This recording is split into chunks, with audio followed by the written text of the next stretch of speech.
Dimba DIMBHA म्हणजे diabetes मुक्त भारत अभियान.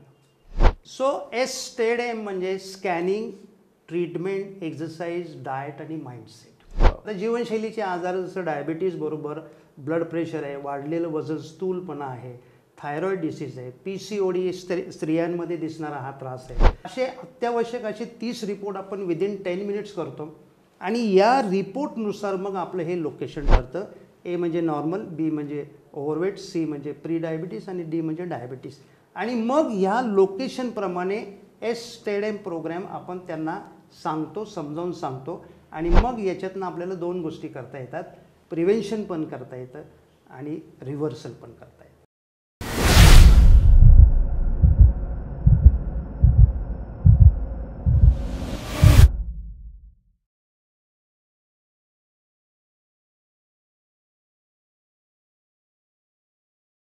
सो डॉक्टर साहेब, तुम्ही इन्सुलिनबद्दल म्हणालात. सो इन्सुलिन चेक करणं किती गरजेचं आहे एक, आणि दुसरी गोष्ट इन्सुलिनमुळे काय होऊ शकतं हे थोडंसं तुम्ही जरा थोडं विस्तारित सांगाल का? आतापर्यंत आपण इन्शुलिन हे डायबिटीस ट्रीटमेंटसाठी दिलं जातं एवढंच ऐकलं आहे. होय. मी इन्शुलिन ब्लड टेस्टबद्दल बोलतो आहे. इन्शुलिन हे हार्मोन आहे. जसं इथं थायरॉइडमध्ये थायरॉइड हार्मोन्स असतात, पॅन्क्रियास किंवा स्वादू ग्रंथीमध्ये बीटा सेल्स असतात, त्याच्यामध्ये इन्शुलिन तयार होतं. ओके.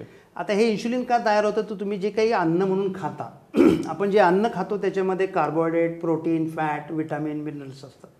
त्यातलं कार्बोहायड्रेट मराठीमध्ये त्याला आपण पिष्टमय पदार्थ म्हणतो. ओके. तर हे पिष्टमय पदार्थ आपल्या बॉडीमध्ये सगळ्यात जास्त शुगर आणि सगळ्यात जास्त इन्शुलिन तयार करतात. आता हे इन्शुलिन वारंवार काम करून जसं काम करत नाही, पॅन्क्रियास त्याला सूचना देतं आपल्या बीटा सेल्सला आणि जास्तीत जास्त इन्शुलिन तयार करतं आणि मग हे इन्शुलिन हे सगळे आजार करायला सुरू होतं. ऑफकोर्स तुमची शुगर बरेच दिवस नॉर्मल राहते, पण काही कालावधीनंतर डायबिटीस तर होणारच असतो.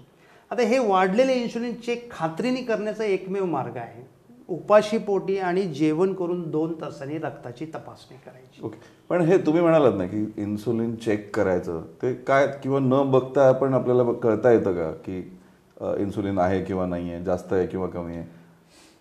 अभिजित, तुमच्या घरामध्ये आई वडील यांच्यापैकी कोणाला डायबिटीस आहे का? हो, आईला होतं पण आई आता वारली, आता आई नाही आहे. आता जस्ट माझं लक्ष गेलं तिथे, तुम्ही जेव्हा हात फिरवला तिथे एक छोटासा स्पॉट मला जो दिसतोय त्याला आम्ही स्किन टॅग्स म्हणतो. ओके. हा स्किन टॅग्स हे वाढलेल्या इन्शुलिनचं लक्षण आहे. Oh my. ओके. आणि हे असे ज्यावेळेस तुमच्या मानेभोवती, काखेमध्ये, जांघेमध्ये काळसर चट्टे यायला लागतात, अकॅन्थोसिस, काही लोकांना इथे येतात, इथे येतात, याच्यावरून आपण समजून घेऊ शकतो की इन्सुलिन रेजिस्टन्स सुरू झालेला आहे. तुमचं अपेक्षेपेक्षा वजन किती जास्त आहे, स्पेशली पोटाचं वजन किती जास्त आहे, हे बघून पण तुम्ही सांगू शकता, लक्षात येतं की इन्सुलिन वाढलेलं आहे. सो इन्सुलिनच्या टेस्ट करून खात्री करता येते, पण बॉडी लांबून बघितली तरी कळता येतं की हां. पण हे हा एक मला इथे एक प्रश्न आला की आपण मला आठवतं, मी माझ्या आईला मी इन्सुलिनचं इंजेक्शन द्यायचो तेव्हा मला कळायचं नाही की हे इन्सुलिनचं इंजेक्शन का देतो. याचा अर्थ तिच्यामध्ये इन्सुलिन कमी आहे आणि शुगर वाढली आहे म्हणून इन्सुलिन देतोय का, आता तुम्ही सांगताय त्याप्रमाणे इन्सुलिनचं प्रमाण कमी वाढलंय हे फक्त बघून आपल्याला सांगता येतं. हे कसं त्याला, वजन किती असेल तुमच्या हिशोबाने? जाड वाटत होती? नाही, एवढं नाही, 68-70च्या आसपास. 68-70. भारतामध्ये ऑन अन ॲव्हरेज आपल्याकडच्या ज्या स्त्रिया आहेत ते साधारण 5 फूट 3 इंच ते 5 फूट 4-5 इंच असतात. बरोबर. आणि जो एक ठोक ताळा आम्ही वापरतो त्याच्यामध्ये आपण काय करतो, रूल ऑफ 100 वापरतो. ओके. सेंटीमीटरमध्ये हाईट बघतो. पुरुषांसाठी त्यातनं आपण 100 वजा करतो, स्त्रियांच्यासाठी त्या हाईटमधनं सेंटीमीटरच्या 110 वजा करतो. ओके. आणि रफली 90% ह्या याच्यामध्ये येतात. उदाहरण समजा 5 फूट 5 इंच म्हणजे 165 सेंटीमीटर आहे. जर 165 सेंटीमीटरचा पुरुष असेल तर 165 वजा 100 म्हणजे 65च्या आसपास, म्हणजे 63 ते 68 किलो वजन पाहिजे पुरुषाचं. ओके. तर स्त्रियांचंच ते येईल 53 ते 58. मग त्या मानाने जर तुमची आई 68 किलोची होती तर 13-14 किलोनी तिचं वजन जास्त होतं. So she was a type 2 diabetes, little bit overweight. परंतु शुगर जशी वाढत जाते प्रत्येक ठिकाणी मेडिसिन जर का फरक नाही पडला तर इन्शुलिन दिलं जातं. ऑलरेडी तुमच्या शरीरामध्ये इन्शुलिन जास्त आहे आणि मी आता तुम्हाला इन्शुलिन वाढवणाऱ्या गोळ्या देतोय, हे काही संयुक्तिक होत नाही. आणि हे जेव्हा आमच्या लक्षात यायला लागलं तेव्हा हा रिव्हर्सल प्रोग्रामचा जन्म झाला. ओके.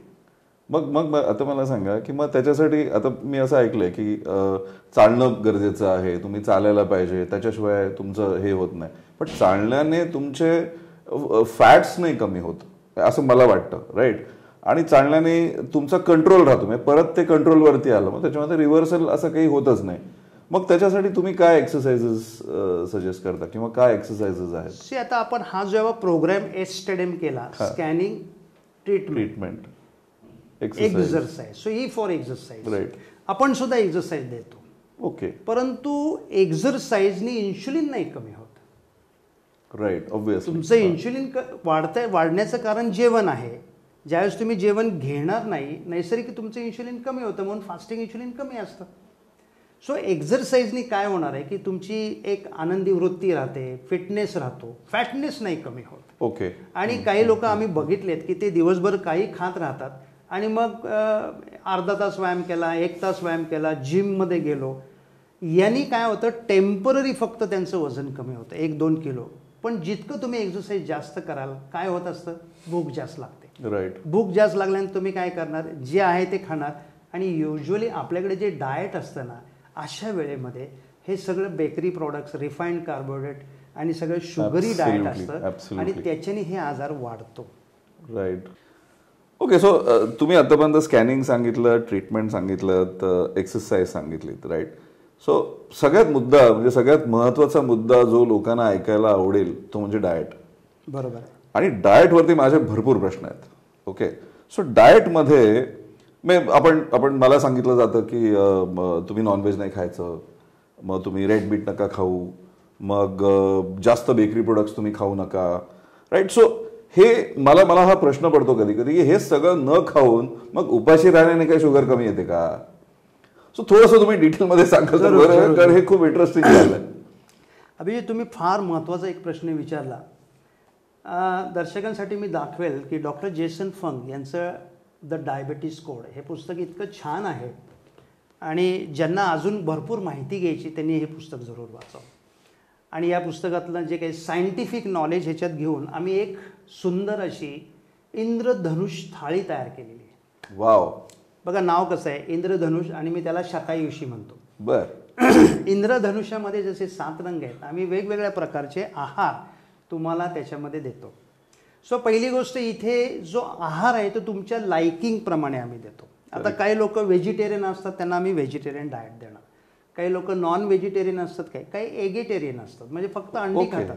तर त्यांच्या आवडीनुसार आम्ही हा डाएट त्यांना देतो.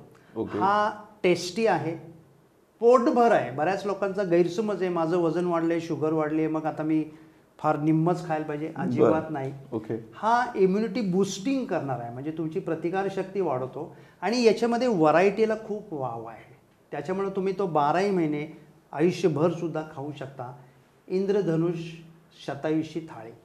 आता जनरली हा जो आहार आम्ही देतो याच्यामध्ये जो मेन कन्सेप्ट आहे, डायबिटीस, टाईप 2 डायबिटीसबद्दल मी बोलतोय, किंवा लाईफस्टाईल डिझीजमध्ये इन्सुलिन रेजिस्टन्स असतो. आपल्या बॉडीमध्ये जे इन्सुलिन मॅक्झिमम तयार होतं त्याच्यामध्ये कार्बोहायड्रेट फार महत्त्वाचं आहे. राईट. आता समजा आपण तेल किंवा घी किंवा मक्खन खाल्लं, समजा लोणी खाल्लं, तर आपल्या बॉडीमध्ये इन्सुलिन फार कमी तयार होतं, लोएस्ट. त्याच्यानंतर प्रोटीन्स खाल्ले आपण, समजा चीज घेतलं, पनीर घेतलं, एग्स घेतले, व्हाईट त्याच्यातलं प्रोटीन असतात, डाळी उसळी घेतल्या तर मीडियम होईल. पण सगळ्यात जास्त इन्शुलिन वाढतं ते कार्बोहायड्रेट, म्हणजे पिष्टमय पदार्थ, ज्याचं पीठ तयार होतं. राईट. आपल्या नेहमीच्या खाण्यामधली म्हणजे चपाती, भाकरी, भात यांनी इन्सुलिन जास्त तयार होतं. पण याच्याहीपेक्षा महत्त्वाचं जे कल्प्रिट आहे ते आहे refined carbohydrate, fast food, sugary products, hotel किंवा स्नॅक्सचे पदार्थ. याच्यामध्ये काय असतं, एक विशिष्ट तुम्हाला एक सांगा, हे सगळे पिठापासून बनलेले पदार्थ आहेत आणि पिठापासून बनलेले पदार्थ हायेस्ट इन्शुलिनचा स्पाईक करतात. जेवढं इन्शुलिन जास्त तेवढी ही शुगर वाढलेली स्टोअर होऊन जाते फॅट स्वरूपामध्ये आणि मग हे ओव्हर द पिरियड हे आजार होतात. तर हे सगळे घटक टाळून आम्ही इंद्रधनुष थाळी तयार केली. याच्यामध्ये तुम्हाला हाय नॅचरल फॅट, याच्यामध्ये कुकिंग ऑइल किंवा गोडे तेलचा वापर कमी करायला आपण शिकवतो, कारण ते ओमेगा 6 फॅट आहे.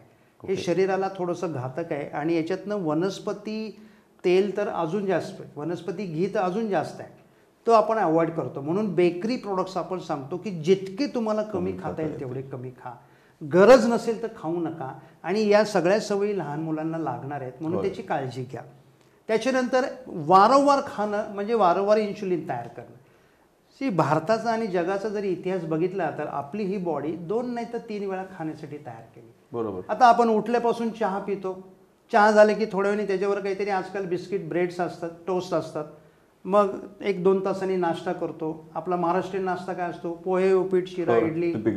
त्याच्यानंतर मग आपण कुठेतरी समजा ऑफिसला गेलो, 11 वाजता सांगतो बाबा चहा आण रे, तो आणतो, थोडं 2 बिस्किट होतो, आपण पण आनंदाने खातो. 12-1ला जेवण करतो, ते काय असतं? वरण भात, भाजी पोळी, बटाटा भाजी, सगळ्या गोष्टी. त्याच्यानंतर 4-5ला अजून स्नॅक्स होतो. तिथून घरी आल्यानंतर काहीतरी मिसेस आणून ठेवते, चिवडा, पोहे वगैरे. मग 8 वाजता जेवण आणि मग रात्री. आजकाल तर कोविडपासून लोक मसाला दूध किंवा हळदीचं दूध घ्यायला. तुम्ही जर नीट बघितलं तर दिवसातनं 7 ते 8 वेळा शुगर आणि इन्शुलिनचे स्पाइक्स येतात आणि म्हणून हे आजार आता वाढत चाललेले आहे. एकेकाळी 2 नाही तर 3 वेळा जेवण, सकाळचं न्याहारी आणि संध्याकाळचं जेवण असायचं. सो हा ट्रेंड आपण कमी करायचा प्रयत्न करतो. ज्यांना 3 वेळा पाहिजे ब्रेकफास्ट, लंच, डिनर देतो. ज्यांना 2 वेळा पाहिजे सकाळचं जेवण, संध्याकाळचं. That depends on that persons liking आणि त्याची जीवनशैली. आणि याच्यामध्ये हाय नॅचरल फॅट. आता जे नॉन व्हेजिटेरियन आहेत त्यांना चिकन, मटन, मासे, अंडी देतो. जे लोक व्हेजिटेरियन आहेत त्यांना अर्थात हे काही मिळत नाही, पण तूप, लोणी, चीज, पनीर खाण्याचा सल्ला आहे.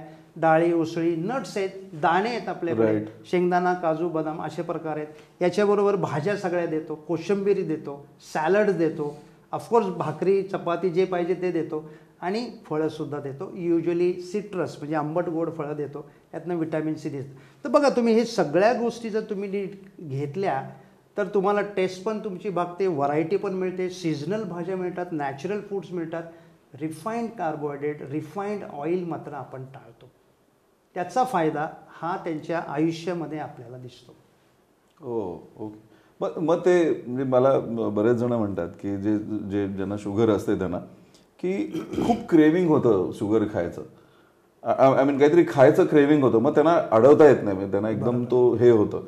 आणि दुसरं म्हणजे ते म्हणतात अंड्याचा तो पदार्थ असतो आतमधला जो पिवळा योक असतो तो सुद्धा ते म्हणतात की हे खायचं नाही. तर असं काही आहे का त्याच्यामध्ये? आता गेल्या 20-30 वर्षातलं जो रिसर्च सांगतोय, एकेकाळी आपल्याला असं प्रोग्राम केलेलं आहे की नॉन व्हेजिटेरियन स्पेशली ज्याच्यात कोलेस्ट्रॉल आहे. आता अंड्याचा योक, येलो पार्ट जो आहे त्याच्यात कोलेस्ट्रॉल असतं. तुम्ही जर का रेड मीट म्हटलं त्याच्यात कोलेस्ट्रॉल असतं. वनस्पतीजन्य पदार्थात कोलेस्ट्रॉल नसतं. पण कोलेस्टेरॉल खाऊन, नॉन व्हेजिटेरियन खाऊन, अंड्यातलं पिवळा बलक खाऊन तुमचं कोलेस्ट्रॉल कधीच वाढत नाही. इनफॅक्ट तुमचं कोलेस्ट्रॉल कमी होतं. कोलेस्ट्रॉल वाढण्याचं खरं कारण जे सापडलेलं आहे, आणि कोलेस्ट्रॉल कुठलं तर ट्रायग्लिसराईड. ट्रायग्लिसराईड कोलेस्ट्रॉल हा हृदयरोग आणण्याचा एक महत्त्वाचा भाग आहे आणि तो वाढतो शुगरी पदार्थ खाल्ल्यामुळे. आणि म्हणून हे आपण कमी करतो. नॉन व्हेजिटेरियन हे आपण त्यांना जरूर खायला देतो. इनफॅक्ट तुम्ही तूप खा, लोणी खा हे सुद्धा आमच्या पेशंट्सना सांगत असतो. आणि हे कोणीही करावं. हेल्दी माणसांनी करावं, ज्याचं लोकेशन ए आहे त्यांनी करावं, जो थोडासा ओव्हरवेट होतोय त्यांनी करावं, सी लोकेशनला प्री डायबिटीस त्यांनी करावं, डायबिटीसवाल्यांनी तरी जरूर करावं, कारण रिव्हर्सलला याचा खूप सारा फायदा होतो. ओके. आणि ऑफकोर्स याच्यामध्ये जे टायमिंग आपण सूट करतो त्यांच्या जीवनशैलीनुसार, एक आणखी एक गोष्ट इनबिल्ट आपण या एस्ट्रेम प्रोग्राममध्ये टाकली आहे आणि ती आहे इंटरमिटंट फास्टिंग. ते मला एक विचारायचं. इंटरमिटंट फास्टिंग म्हणजे तुम्ही ठराविक कालावधीमध्ये पाणी घ्या, नॉन कॅलरी डाएट म्हणतो, ग्रीन टी घ्या, ब्लॅक टी घ्या, शुगर टाकू नका. राईट. सो हा पार्ट सुद्धा आपण त्याच्यामध्ये देतो. आणि मग 12 तासाचं, 14 तासाचं, 16 तासाचं असं जेवण दिल्याने पोटभर जेवण पण मिळतं, इंटरमिटंट फास्टिंग मिळतं, इन्शुलिन पण कमी मिळतं आणि त्याचा परिणाम असा होतो रिव्हर्सल आणि प्रिव्हेन्शन दोन्ही गोष्टी साध्य होतात. आणि तुम्हाला आश्चर्य वाटेल 3 ते 5 वर्षाची मुलं सुद्धा हे फॉलो करताना जेव्हा आम्हाला बघायला लागलो, we are very happy about that. वा, म्हणजे आता मला एक गोष्ट लक्षात आली की असं काही नाही आहे की तुम्ही खाण्याचे तुम्हाला परहेज ठेवायला पाहिजेत, की तुम्ही हे खाऊ नका, हे खाऊ नका, असं काही नाही. जर डॉक्टर साहेब म्हणाल्याप्रमाणे सगळं खावं, बरोबर, पण ते प्रमाणात खावं. कसं प्रमाणात खावं ते आपल्याला समजून घ्यायचं. अगदी बरोबर. आणि अवेअरनेस इज व्हेरी इम्पॉर्टंट. जागरूकतेने तुम्ही ह्या गोष्टी करा. ह्या गोष्टी आता तरुण मुलं आहेत, थोडं हॉटेलिंग होणार, फिरायला जाणार, पण तुम्हाला हे माहिती पाहिजे की याच्यातल्या कुठल्या गोष्टी मला आता आटोक्यात आणायच्यात, कुठल्या गोष्टीवर कंट्रोल ठेवायचा. आणि हे नॉलेज देण्यासाठीच आमचा हा जो प्रोग्राम आहे STEAD-M, हा माइंडसेट आम्ही तिथं तयार करतो. आपण आत्ताच बघितलं एक्सरसाइज आणि डाएट ह्याचा कसा वापर करून आपल्याला रिव्हर्सलच्या काही स्टेप्स करता येतात. पुढच्या एपिसोडमध्ये आपण माइंडसेट आणि टेक्नॉलॉजी ह्या 2 विषयांवरती बोलूया. टेक्नॉलॉजीमध्ये डॉक्टर साहेबांनी कशा पद्धतीने वापरून लोकांपर्यंत ती टेक्नॉलॉजी पोचवून त्यांचा डायबिटीज रिव्हर्स करता येतो, हे आपण पुढच्या एपिसोडमध्ये बघूया. तोपर्यंत धन्यवाद.